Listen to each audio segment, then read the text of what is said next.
미국에서는 매년 5월 첫째 주 목요일을 National Day of Prayer, 미국을 위한 국가 기도일로 정하고, 워싱턴 DC에서는 National Prayer Committee에서 함께 모여 이제 기도회를 열고, 많은 교회에서, 또 교회에서뿐만 아니라 주청사에서, 올림피아 주의회 청사에서, 또는 시청에서 하나님을 경외하는 사람들이 모여 이 나라를 위해 기도하게 됩니다.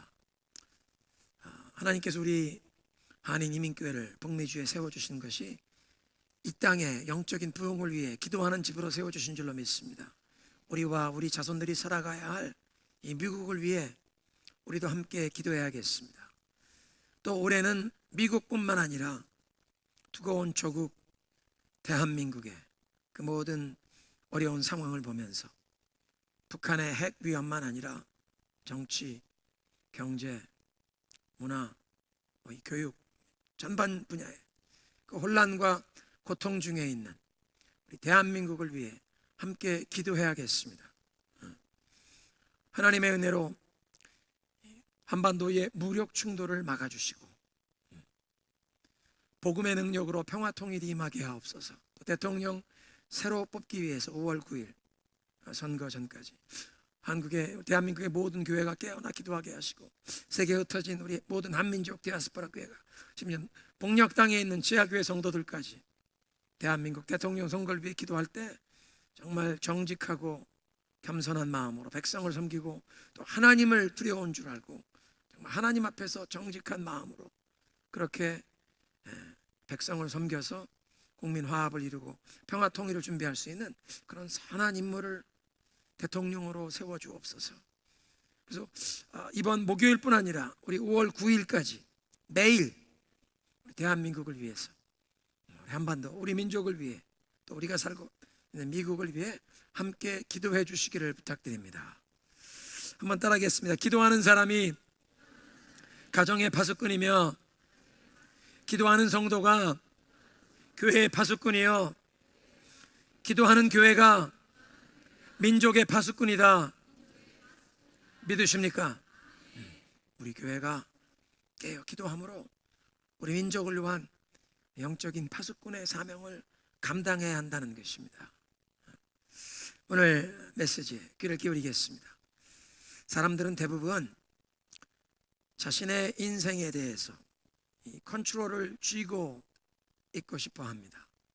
인생의 결정권, 주도권이라고 표현할 수도 있겠는데요, 내 인생을 내가 결정하는 한 사람들은 좀 어려운 일이 생겨도 그걸 참고 견디고 그걸 받아들입니다.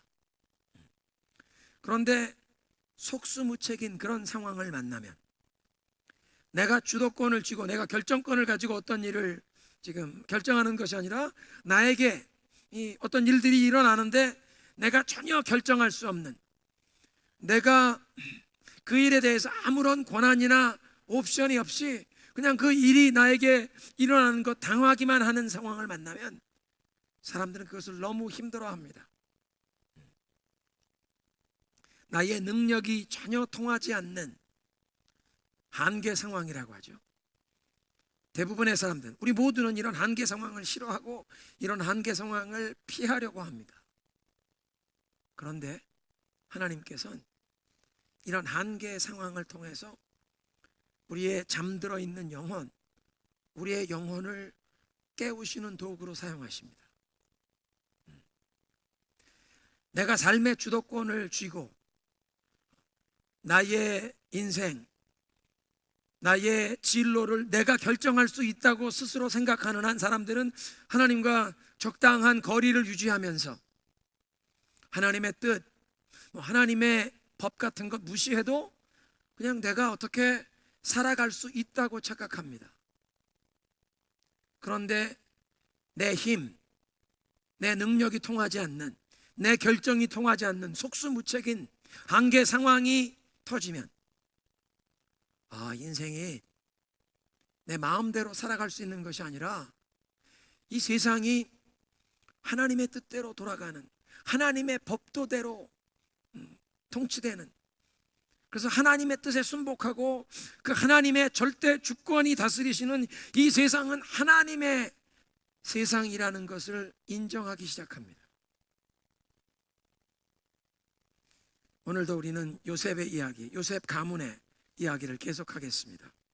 어떻게 하나님께서 요셉의 형들의 그 잠든 영혼을 깨우시기 위해서, 그래서 회개에 이르게 하시고 그 가정을 그 역기능으로부터, 지난날의 죄로부터 노임받게 하시고 회복시켜 주시는지 그 은혜를 보는 것입니다.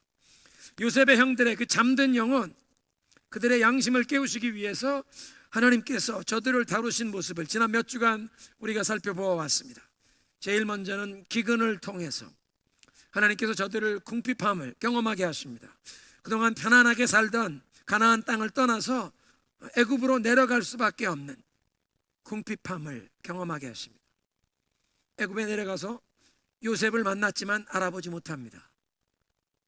애굽의 총리가 되어 있는 요셉을 알아보지 못하는데 그 애굽의 총리로부터 아주 거칠게 취급받게 하십니다. 당신들 이 땅을 정탐하러 온 간첩들이지, 막 몰아세우는 바람에 이들이 고통을 당하게 됩니다. 감옥에 갇히게 되었습니다. 하나님께서 저들에게 일상생활의 모든 것으로부터 단절된, 그래서 그들의 영혼의 고요함 가운데 자기들의 삶을 돌아보고 하나님 앞에 설 수밖에 없는 독거의 시간을 허락하십니다. 그리고 그 일상생활로부터 다 차단된, 그 모든 소란하던 분주하던 것이 차단된 상황에서 자기들의 삶을 차분히 뒤돌아보고 난 뒤에야 처음으로 자기들의 잘못을, 죄악을 자기들의 입으로 시인하는 모습을 보게 됩니다. 3일 있다 감옥에서 꺼내놨더니 우리가 동생의 일 때문에 이런 죄를 받는구나, 우리 그 동생을 노예로 팔 때 그 아이가 애걸하는데도 우리가 그것을 무시하였더니 그것 때문에 우리가 이런 환난을 당하게 되었도다. 지금 애굽의 총리가 자기 동생인 줄 알지 못하고 통역관을 세웠으니까 자기들 말을 못 알아듣는 줄 알고 히브리 말로 말하는데 그 말을 다 알아듣지 않습니까? 거기에서 끝나지 않았습니다. 양식을 얻어서 고향집으로 돌아가서 보니까 자기들이 그 양식을 구매하겠다고 가져갔던 그 돈 뭉치들이 자기들 양식을 사가지고 온 그 양식 자루에서 나왔습니다. 곡식 자루에서. 그 곡식 자루에서 돈 뭉치가 나오는 것을 보면서 이 요셉의 형들이 입에서 나온 첫 마디 말이 무엇입니까? 하나님이 어찌 이런 일을 우리에게 하셨는고. 누가 이런 일을 하셨다고요? 하나님이. 인생의 처음으로 하나님을 자기들의 입술로 시인합니다. 지금까지는 하나님이 없는 것처럼 살아왔던 사람이 세상에 하나님이 어디 있어? 아버지는 올드 패션, 그러니까 여호와를 찾지만 뭐 우리 힘으로 우리 능력과 사는 거지. 그러다가 예기치 않은 이런 일들이 터지는데 하나님이 우리에게 어찌 이런 일을 또 하셨는고. 그런데 성경을 읽어보면 애굽에서 돌아온 형들이 헤브론에 돌아와서 요셉에 대해서 다시 언급하지 않습니다. 왜 그랬을까요? 자기들이 어려움을 당하던 애굽을 떠나왔습니다. 이젠 양식도 뭐 두어 달 버틸 수 있는 양식을 얻었는지 모르겠습니다. 어쩌면 이렇게 양식도 얻었으니 이제 이 양식이 다 소진되기 전에 비가 와서 가뭄이 그치고 기근이 풀리기를 기다렸을지 모르겠습니다. 그 고통을 당했던 애굽을 떠나왔으니 정상적인 삶으로 돌아가길 기대했을지 모르겠습니다. 근데 형들이 정상적인 삶이라고 생각했던 그 과거, 그것은 하나님의 원리, 하나님의 시각으로 볼 땐 지극히 비정상적인 삶이었습니다. 아니, 동생을 외국에 노예로 팔아치운 그런 끔찍한 죄가 있는데 그런 죄를 덮어둔 채 인생이 평안하게 계속 풀려갈 거라고 생각한 지극히 비정상적인 생활입니다. 하나님께서는 그런 삶을 묵인하지 아니하시고 저들의 죄가 자꾸 빛으로 드러나게 하십니다. 빛으로 드러나게 하셔서 공개적으로 회개할 수밖에 없도록, 회개하고 용서함을 받아서 그 가정이 지난날의 죄악과 역균형으로부터 치유받는 자리에 나아갈 때까지 저들을 계속 하나님이 몰아가십니다. 오늘 본문에서 1절부터 14절까지 있는 말씀 보면 그래서 하나님께서 이 야곱의 집안 사람들을 몰아넣으신 세 가지의 한계 상황을 보게 됩니다. 첫째는 기근이라고 하는 자연현상이었습니다. 1절에 보니까 그 기근이 더 심해졌더라. 형들이 애굽에서 사왔던 양식이 다 떨어졌습니다. 그런데도 기근이 풀리지 않았습니다. 이제 가장인 야곱은 가장으로서 온 집안 식구들의 이 운명을 책임지기 위해서 다시 아들들을 애굽에 보내어 양식을 구해오라고 하는 것입니다. 기근이란 배고픔을 경험해 보지 못한 사람은 알지 못하는 너무나 무서운 재앙입니다. 인류 역사엔 수많은 기근이 곳곳에서 일어났습니다. 역사적인 기록에 의하면 주전 436년에 로마에 기근이 왔는데 로마 시민들이 굶주림에 고통당하다가 수많은 사람들이 그 로마에 흐르는 테이버 강으로 그냥 자기 몸을 던졌다는 것입니다. 기근에 고통을 당하느니 인생을 여기서 끝내자, 그냥 강으로 뛰어들었다는 것입니다. 근래에 우리들에게 좀 더 가슴에 와 닿는 기근은 북한이 고난의 행군이라고 부르는 1994년에 그 홍수 산사태 이후의 사건입니다. 공산주의 치하에서는 국가가 모든 걸 다 집단 농장에서 농사를 지어도 가져가니까 생산성이 높지 않습니다. 열심히 일할 필요가 없습니다. 그러니까 충분한 양식이, 곡식이 생산되지 못하니까 김일성이 땅이 있는 곳은 다 개간을 해서 논과 밭을 만들어라. 산 꼭대기까지 나무를 다 베고 거길 밭을 개간해라. 이걸 주체 농법이라고 합니다. 위대한 수령이 가르쳤다고 해서. 네, 너무 어리석은 일이었습니다. 산에는 나무가 있어야지. 산 꼭대기까지 나무를 베어서 농사를 짓는다고 했는데 비가 오고 산세타가 나서 토지가 유실이 되었고 그때 이후로 아직도 회복되지 못했습니다. 민둥산. 비가 와도 빗물을, 산이 그 빗물을 담고 있으면서 시냇물이, 강물이 흘러서 그걸 전답에 대어서 농사를 지어야 하는데 1994년 그 큰 물 날리기 이후에 우리 혈육, 우리 동포 300만이 굶어 죽었습니다. 국제 구호기관들의 계산에 의하면 300만이 아사했다는 것입니다. 꽃제비라고 불리는 어린아이들이 장마당에서, 시장에서 국수를 파는 사람들이 그냥 군인이 돈 내고 국수 먹고 일어나 가면 그 국수 국물 시궁창에 그냥 버리는데 비닐을 봉지 들고 가서 거기에서 국수 한두 가락, 밥알 날 하나 떨어진 거 주워 먹는 모습이 비디오에 찍혔습니다. 그냥 산에서 들에서 뭐든지 무슨 풀이든지 죽을 써서 먹으려고 그걸 뜯어다 먹는데 어떤 애기 엄마가 독초를 먹고 막 구토하고 있는데, 철길 옆에서 구토하고 있는데 그 옆에 어린아이가 앉아있다. 구토하던 어머니가 죽어가는 모습 비디오에 담겨서 영국 BBC 방송을 통해 공개가 되었습니다. 한 번 보기만 하면 잊을 수 없는 우리 가슴에 큰 고통으로 남은 장면입니다. 요즘에는 기근 외에도 쓰나미, 지진, 태풍, 홍수, 여러 가지 자연재해가 일어나는 것을 우리는 뉴스를 통해 보게 됩니다. 그리고 이런 자연재해가 일어나면 우리는 깨닫게 되는 것은 우리 인생이 얼마나 연약한가, 사람이 얼마나 부족하고 연약한 존재인가. 사람 마음대로 살아가는 것이 아니라 정말 하나님의 주권을 인정할 수밖에 없는, 하나님의 은혜를 구할 수밖에 없는 존재라는 것을 우리는 깨닫게 된다는 것입니다. 그러니까 이 사람의 힘으로 어찌할 수 없는 기근이 야곱 가문의 사람들에겐 자기들이 어찌할 수 없는 한계 상황이었습니다. 두 번째, 하나님께서 야곱 가문의 사람들을 이제 경험하게 하시는 한계 상황은 다른 사람을 통해서 오는 이 관계적인 한계 상황입니다. 애굽의 총리 대신이 막내 아들을 데리고 내려오지 않으면 나를 만날 수 없다. 너희들 앞으로 또 양식을 구하려 오려면 막내 동생을 꼭 데리고 오라고 명했던 내용입니다. 이런 요구 조건은 야곱의 아들들이 변경시킬 수 없는 한계였습니다. 곡식을 구해 가지고 와서 아버지에게 얘기합니다. 애굽의 그 총리가 우리를 간첩으로 몰아세우는데 다음번엔 꼭 막내 동생을 데리고 오랍니다. 내 막내 아들 베냐민은 절대로 애굽으로 데리고 가지 못한다. 아버지가 이런 지하에 거절했습니다. 그런데 이제 식량이 다 떨어지니까 야, 너희들 애굽에 가서 식량을 더 구해와라 명할 수밖에 없었던 것입니다. 그 자리에서 유다가 나서서 아버지를 설득합니다. 아버지, 우리가 애굽으로 가서 식량을 구해오려면 그 애굽의 총리가 막내 동생을 데리고 오라고 했습니다. 막내 동생 데리고 가지 않으면 그 총리를 만날 수가 없습니다. 음식을 구할 수가 없습니다. 양식을 구할 수 없습니다. 못 갑니다. 동생을 함께 가게 해주세요. 애굽의 총리의 마음을 자기들이 바꿀 수 없다는 이 한계의 상황을 유다가 말하는 것입니다. 그런데 사람들은 이 대인 관계에서 다른 사람이 관계된 한계의 상황이라는 말을 들으면 기근 또는 지진, 태풍과 같은 이런 자연 현상과는 좀 다르게 생각합니다. 왜냐하면 사람이 관계되었다면 그 사람의 마음을 좀 돌이켜 볼 수 있을까? 사람의 마음을 좀 바꿔볼 수 있겠다고 생각하는 것입니다.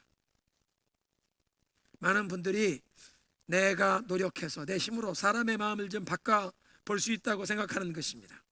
100번 찍어 안 넘어가는 놈이 있나? 그런 생각을 하고 사람을 바꾸려는 것입니다. 여러분, 아내들의 눈에 보면 완벽한 남편은 없습니다. 다 부족하고 허물이 많습니다. 그러니까 남편을 보면서 이 허물이 보이고 부족함이 보이면 아내들이 남편 개조 프로젝트를 시작합니다. 그 남편 개조 프로젝트가 어떻게 진행되나요? 잔소리라고 하는 남편 개조 프로젝트로 남편이 바뀌었다는 얘기를 아직 못 들어봤습니다. 잔소리로 남편을 바꿀 수 없는 것뿐만 아니라 내 배가 아파서 낳았던 내 새끼, 내 아들도 바꿔놓을 수 없습니다. 남자아이들이 처음엔 엄마가 다 해주고 챙겨주니까 엄마 말 잘 듣다가 사춘기가 되면 엄마 얘기를 자꾸 안 듣게 됩니다. 자기 생각대로 친구들하고 어울리면서 자기가 생각대로. 이제 그런 때가 되면 어머니가 하는 말이다 잔소리 들으니까 어머니가 뭐라고 해? 어머니가 자꾸 이런 말을 하면 그냥 어머니 그냥 지나가게 하려고 말을 툭 대답하는데 어떤 때는 그냥 그 상황을 넘어가려고 거짓말을 합니다. 거짓말 한두 번 하다 보면 거짓말이 점점 커지죠. 거짓말이 들통이 납니다. 어머니가 거짓말을 들으면 남들 거짓말을 들어도 불쾌한데 내 자식이 내 생명처럼 귀하게 여긴 내 아들이 나를 거짓말하면 이 배신감이 감당이 안 되는 것입니다. 내 이놈 나가서 굶어봐라. 내쫓고 문을 닫는데 그런다고 아들이 바뀌지 않습니다. 아들들을 대하시는 어머니들에게 한 가지 조언을 드리는데 아들에게 할 엄마의 말 딱 두 마디입니다. I love you, I trust you. 내가 너를 믿는다. 엄마는 너를 믿어. 내가 너를 사랑한다. 내가 너를 사랑한다. 내가 너를 믿는다. 지금 속 썩이는 아들도 아침마다 하나님 나 도와주세요 기도하시고 그 아들 눈을 똑바로 보시고 I love you, I trust you. 자꾸 그 말씀만 해주시면 얘가 저절로 철이 듭니다. 그게 10대 후반에 철이 들면 감사하고 30이 돼서야 철이 드는 경우도 많고 어떤 경우에는요 60이 돼서도 철이 안 드시는 아들도 있습니다. 아멘 그렇게 화답하시는 분 계시다. 그런데 남편을 바꿔놓겠다고 남편 개조 프로젝트를 진행하고 자녀가 우리 부모님이 좀 바뀌셔야 돼. 부모님이 바뀌시나요? 부하 직원이 생각하기를 야 우리 보스를 좀 바꿔놓자. 이렇게 사람을 바꾸겠다고 프로젝트를 진행하다 보면 사람이 바뀌지 않는다는 사실을 깨닫게 되고 사람을 바꾸실 수 있는 유일한 분인 하나님을 찾게 됩니다. 겸손히 그렇게 하나님을 찾게 되면 하나님 앞에서 기도하다 보면 지금 이 고통스러운 상황, 이 어려운 관계 이게 바뀌어야 되겠다고 하나님 앞에 기도를 하다 보면 하나님께서 야 바뀌어야 될 사람은 네 남편이 아니라 바로 너다. 군인 400명을 데리고 자기를 잡으러 나오는 에서가 다가온다는 얘기를 듣고 야곱이 야복강 나루터에서 하나님 형을 바꿔주세요. 우리 형 에서를 바꿔주세요. 간절히 매달렸더니 하나님이 야 바뀌어야 할 사람은 너다. 야곱 네가 바뀌어야 한다 말씀하시잖아요.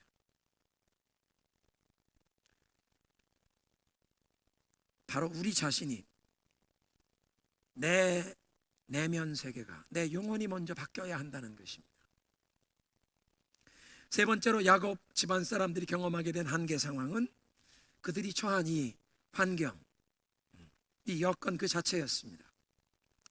유다가 말하는 걸 듣고 야곱이 불평 어린 어조로 핀잔을 줍니다. 야, 너희들 왜 그 애굽의 총리에게 동생이 있다고 말을 해서 나를 이렇게 괴롭히느냐? 아버지, 우리 중에 누구도 그 총리가 동생 데려오라고 그렇게 요구할 줄 몰랐습니다. 우리를 애굽 땅을 정탐하러 온 첩자라 그래서 아닙니다, 우리는 평범한 정직한 사람들입니다, 그렇게 얘기를 하다 보니까 그가 꼬치꼬치 캐묻는데 너희 아버지가 안녕하시냐? 너희들에게 동생이 있느냐? 이렇게 묻다가 마지막에 그럼 동생 데리고 와 봐라, 이렇게 얘기가 나오는데 그걸 우리가 어떻게 알았습니까? 이제 양식을 구하러 떠나는 야곱의 아들들은, 또 야곱은 그 총리가 내세운 요구 조건을 들어줄 수밖에 없습니다. 이 막내 동생이 함께 가야 한다는 것입니다. 그들의 처한 상황이 어쩔 수 없는 상황이었습니다. 우리의 인생에도 그런 경우가 있습니다. 내가 바꿔놓을 수 없는, 어쩔 수 없는 상황을 하나님께서 허락하신다면 불평하지 마시고 그런 상황에 하나님께 여쭈어보십시오. 하나님, 내 힘과 능력, 내가 수단을 쓸 수도 없는 이런 상황을 허락하셨는데 하나님, 이런 상황을 통해서 하나님께서 나의 삶의 어떤 부분을 다듬기를 원하십니까? 내 삶에, 우리 가정에 어떤 문제를 해결하기를 원하십니까? 왜냐하면 그런 한계 상황을 통해서 하나님께서는 우리를 변화시켜 가십니다. 오늘 본문에서 그 한계 상황 때문에 변화된 사람 두 사람을 보게 됩니다. 첫째는 유다였습니다. 애굽에 또 내려가라고 하니까 유다가 나서서 아버지, 막내 동생을 데리고 가야 합니다. 막내 동생 베냐민을 나와 함께 보내시면 걔의 안녕을 내가 책임지겠습니다. 건강한 모습으로 아버지 앞에 동생을 데리고 오지 못하면 내가 평생 이 죄를 제가 감당하겠습니다. 놀라운 얘기입니다. 왜냐하면 그때까지 유다는 자기 자신만 아는 지극히 이기적인 자기중심적인 사람이었습니다. 다른 사람들에 대해서는 관심이 없는, 자기 며느리 다말을 임신시켰는데요, 그 다말을 임신시키게 된 배경도 그 당시의 사회 풍습에 의하면 남편이 죽고 자식을 남기지 못했으면 그 남편의 남동생이 형수에게 씨를 남겨서 형님 집안의 대를 이어가게 해주는 법이었습니다. 유다의 아들이 젊어서 죽었습니다. 다말이 정상과부가 되었는데 너 친정에 돌아가서 새로 출가해라, 이렇게 보내주면 좋은데 너 집에 가서 수절하고 기다리고 있어라. 내 아들이 나이가 먹어서 장가갈 나이가 되면 먼저 너에게 씨를 주리라, 이렇게 얘기해 놓고 그냥 며느리 무시해 버렸습니다. 그러니까 며느리가 자구지책으로 자기 지금 출가할 수도 없고 출가하지 말고 수절하고 기다리라고 시아버지가 했는데 못하는 것입니다. 자구지책으로 그래도 우리 남편 이름으로 씨를 남겨야지, 그래서 장녀처럼 변복을 하고 성문 앞에 있다가 자기 시아버지를 통해서 씨를 얻은 것입니다. 유다는 지극히 자기중심적인 사람, 며느리도 생각지도 않는 나쁜 사람이었습니다. 그런데 여기서 아버지, 우리 가문이 살려면 베냐민 데리고 가야 하는데 내가 평생 책임지겠습니다, 보내주세요.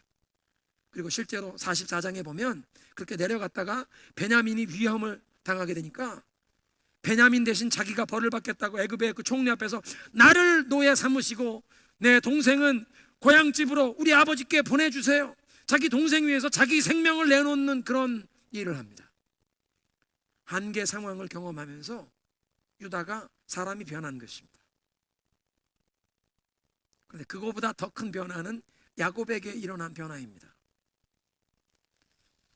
지금까지 야곱은 현실 직시하기를 거부했습니다. 이 한계 상황에 베냐민을 데리고 가야만 이제 앞으로는 애굽에 찾아가서 양식을 구할 수 있다고 하는데 내 막내 베냐민은 절대 못 보낸다, 이런 지하에 거절했던 것입니다. 에서가 기다리는 땅으로 들어오기 전에 야복강 나루터에서 하나님과 씨름을 했던 야곱인데 이제 양식이 다 떨어지고 애굽으로 아들들을 내려 보내면서 막내 아들을 꼭 데리고 가야만 한다는 이 바뀔 수 없는 한계 상황 가운데 야곱이 다시 한번 그 하나님과 씨름하게 되었습니다. 그리고 자기가 그렇게 씨름할 때 하나님이 얼마나 자기에게 신실하게 대해 주셨는지를 기억하게 된 것입니다. 그리고 그 하나님을 의지하며 하나님을 믿게 된 것입니다. 다시 한번 하나님을 향한 그 믿음이 그 마음 가운데 솟아난 것입니다. 그래서 오늘 이 본문 말씀에 보면 11절에 그들의 아버지 이스라엘이 그들에게 이르되 그렇다면 이렇게 해라. 이런 선물을 가지고 가라. 14절에 전능하신 하나님께서 그 사람 앞에서 너희에게 은혜를 베푸사 지금 감옥에 갇혀 있는 시므온도 풀어주고 너희 함께 내려가는 이 베냐민을 나에게 돌려보내 주시기를 원하노라. 그러나 내가 자식을 잃게 되면 잃어버리리라. 이건 체념하는 말이 아니라 하나님을 온전히 신뢰한다는 믿음의 고백이었습니다. 이 11절부터 14절까지 있는 말씀에 보면요, 거기에 중요한 이름 두 가지가 나오는데, 첫째는 이스라엘이라는 이름이고 두 번째는 야곱이 하나님을 온전히 신뢰하는 그 가운데 표현하는 전능하신 하나님 엘 샤다이, 전능하신 하나님이라는 이름입니다. 왜 이 이름이 중요한가 하면요, 창세기에서 아브람이라는 사람을 하나님께서 아브라함으로 바꿔주신 다음에 아브람이라는 이름이 다시 사용되지 않습니다. 아브라함이라는 이름을 주는 순간 그의 운명이 바뀌었다는 것입니다. 그 사람의 신앙 인격이, 삶이 완전히 바뀌었다는 사람이 되었다는 것입니다. 아브라함입니다. 그런데 야곱은 그렇지 않습니다. 야복강 나루터에서 하나님과 씨름하다가 이스라엘이라는 이름을 얻었지만 그 다음에도 야곱이라는 이름이 더 많이 사용되고 이스라엘이라는 이름이 사용되는 건 많지 않습니다. 왜냐하면 아직도 야곱처럼, 야곱의 이름의 뜻이 무엇입니까? 남의 발뒤꿈치 붙잡는 자, 등쳐먹는 사기꾼, 아직도 자기의 꾀를 의지하고 수단과 방법을 동원하는, 자기 멋대로 사는 자기중심적인 사람이기 때문에 계속 야곱이라는 이름이 쓰이는 것입니다. 그런데 오늘 43장 11절에 보면 그들의 아비 이스라엘이 이르되, 이스라엘이라는 이름, 야곱이 자기의 이 정체성을, 이 믿음을 다시 한번 회복하는 것입니다. 이스라엘은 어떤 뜻입니까? 하나님과 겨루어 사람이 이긴 것이 아니라 하나님이 이겨서 하나님께 순복하는 자, Man governed by God, 하나님이 통치하시고 다스리시는 사람이라는 뜻입니다. 그리고 그렇게 하나님의 통치, 하나님의 뜻에 순복한 사람답게 이스라엘이 이제부터 이 모든 일의 결과를 엘 샤다이, 전능하신 하나님께 온전히 맡기는 것입니다. 내가 자식을 잃게 되면 잃게 되리라. 체념하는 말이 아니라 하나님을 온전히 의지하며 하나님의 뜻에 순복한다는 위대한 믿음의 고백입니다. 야곱의 입장을 한번 생각해 보시기 바랍니다. 야곱은 나이가 많이 먹었습니다. 그런데 모든 아들들이 나이 많은 이 아버지를 혼자 두고 이제 다 집을 떠나가는 상황입니다. 그리고 이 아들들이 다시 돌아올 것이라는 보장도 없습니다. 애굽으로 내려가야 하는데 애굽에 시므온이 잡혀옥에 갇혀 있는데 이 아들들이 내려갔다가 돌아오리라는 보장이 없습니다. 왜냐하면 지난번에 돌아왔을 때 그 곡식 자루를 열어보니까 곡식 대금으로 가져갔던 그 돈 뭉치들이 다 들어있었습니다. 두려웠습니다. 이거 어떻게 된 거냐? 애굽의 총리가 너희들이 속였다는 걸 알게 되면 큰일 난다. 오늘 말씀에도 그 돈을 2배로 가져가라, 지난번에 그 돌아왔던 돈 다시 돌려주어야 한다, 큰일 난다, 두려웠다는 것입니다.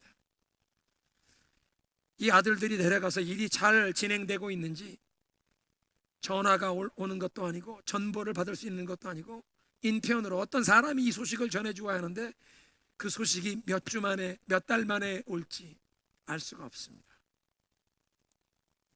이런 상황에서 길을 떠나야 하는 이 아들들을 야곱은 하나님의 손에 맡기는 것입니다. 베냐민이라도 집에 남아있으면 야곱이 의지할 사람이 있었을 것입니다. 그런데 이번엔 베냐민도 꼭 보내야 한다는 것입니다. 이런 한계 상황에서 야곱에게 하나님의 은혜가 임한 것입니다. 과거에 자기 힘으로 어쩔 수 없는 그 상황에 야복강 나루터에서 하나님과 씨름하다가 하나님, 내 이름 뭐냐? 야곱입니다. 내 꾀, 내 수단과 방법을 의지해서 살았습니다. 이제 하나님 앞에 순복해라, 이스라엘이라고 해라. 그런 하나님을 온전히 의지하는, 하나님께 순복하는 믿음을 얻고 이제 내가 자식을 잃으면 잃게 되리라. 하나님 앞에 모든 것을 다 내려놓는다는 고백이었습니다. 시편 56편에 이런 말씀이 있습니다. When I am afraid, I will trust in you. 하나님, 내 마음에 두려움이 찾아오는 날에 나는 주님을 신뢰하겠습니다. 주님을 의지하겠습니다. 두려움이 몰려올 수밖에 없는 상황을 만날 때 나는 하나님을 의지하겠습니다. 지금 야곱이 그렇게 하는 것입니다. 다시 이스라엘다운 모습으로 그 믿음의 사람답게 다시 회복되는 것입니다. 믿음으로 서는 것입니다. 하나님께 모든 것을 의지한다는 그런 믿음의 자리로 일어서는 것입니다. 하나님께 맡기는 것입니다. 자녀들을 보내면서 하나님을 온전히 의지하는 것입니다. 왜냐하면 다시 하나님과 씨름해야 하는 그 자리에서 보니까 하나님이 내 인생에 신실하시게 나와 동행해 주셨구나. 수십 년 전에 아버지를 속이고 형을 속이고 장자의 축복을 가로챘다가 집을 홀로 도망칠 때 빈들에서 돌을 베개 삼아 누워 잘 때 베델에서 하나님이 자기에게 나타나셔서 축복의 약속을 주셨습니다. 내가 너를 떠나지 아니하리라, 너와 동행하리라. 그리고 밧단 아람, 그 타양에서 20년 사는 동안 가정을 이루게 하셨고 자녀들을 얻게 하셨고 많은 가축을, 가산을 얻게 하셨습니다. 무사히 고향으로 돌아오게 하셨습니다. 이 모든 일들이 기억나는 것입니다. 아, 하나님은 신실하신 분이시구나. 나와 함께 동행해 주셨구나. 이제 앞으로도 그 언약의 하나님이 나와 동행해 주시겠구나. 그래서 하나님을 신뢰하기로 결단하는 것입니다. 그리고 이 아들들이 내려간다고 하는데 하나님을 그렇게 신뢰하기로 결단하고 나니까 침착하게, 그렇다면 이런 선물들을 가지고 가서 그 애굽의 총리에게 이걸 드려라. 자세하게 상세하게 어떤 선물을 가지고 가라고 지시할 정도로 마음에 침착한 여유가 생긴 것입니다. 사랑하는 성도 여러분, 혹시 여러분이 손을 쓸 수 없는 속수무책인 상황, 한계 상황을 만나셨습니까? 그런 상황 가운데 걱정하거나 신세한탄하지 마시고 하나님께 가까이 나아가시길 바랍니다. 하나님께 여쭈십시오. 하나님, 이 상황 가운데 나의 삶에 어떤 모난 부분을 다듬기 원하십니까? 어떤 부분을 하나님 앞에 온전히 내려놓고 하나님만 신뢰하고 하나님의 뜻에 온전히 순복하라고 하십니까? 하나님께 더 가까이 나아오라고 초청하시는 줄로 믿습니다. 그래서 하나님께 온전히 굴복한 자, 하나님께 순복한 자, 하나님의 다스림을 따르는 자가 되라고, 그런 한계 상황에서 우리를 부르시는 주님 앞에 우리 시간 믿음의 고백을 올려드리겠습니다. 한계 상황을 허락하시면서라도 더 온전히 하나님만 의지하는 자가 되라고 우리를 초청하시는 하나님,